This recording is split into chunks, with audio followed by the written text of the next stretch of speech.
fait aussi signer une pétition contre l'élevage intensif en France. Tout ce qui concerne les poules en cage, les animaux qui ne voient pas le jour dans leur L'association L214 lance un appel. Elle dénonce les mutilations, la déformation des corps par la génétique, des vies enfermées avec des densités poussées au maximum, bref, l'élevage intensif des animaux. Aujourd'hui, il y a 80% des animaux qui sont dans des élevages intensifs, donc bien sûr c'est contre ça qu'on lutte aujourd'hui, les élevages intensifs, que les animaux puissent au moins avoir accès au plein air, voilà, ce genre de choses, qu'ils soient moins utilisés et moins maltraités. En Isère, des professionnels revendiquent un élevage respectueux des animaux. Aux Abrets, le boucher René Jean élève ses propres bêtes depuis longtemps. Jusqu'en novembre, elles vivent dehors et pendant l'hiver, plus de la moitié du troupeau reste libre d'aller et venir. Vous laissez cette grande grange là ouverte. Cette grande porte ouverte, oui.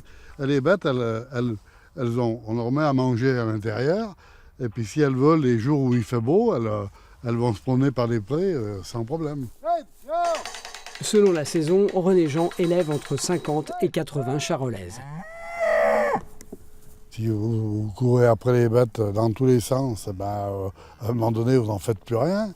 Alors que quand vous les amadouez, vous voyez bien, vous les appelez, vous arrivez en courant.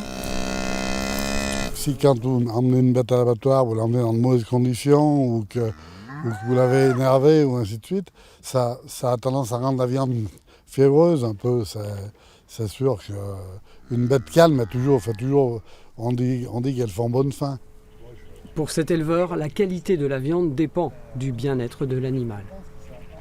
Pour le bien-être de tout le monde, il ne faut pas être pressé d'être riche, voilà, dans la vie. ça permet que vous prenez votre temps de faire les choses et puis les résultats sont aussi bons, finalement. Alors peut-on respecter les animaux qu'on élève pour les manger? René Jean en est persuadé, comme Pierre-Étienne Roux, un autre éleveur qui a signé justement l'appel contre l'élevage intensif de l'association L214.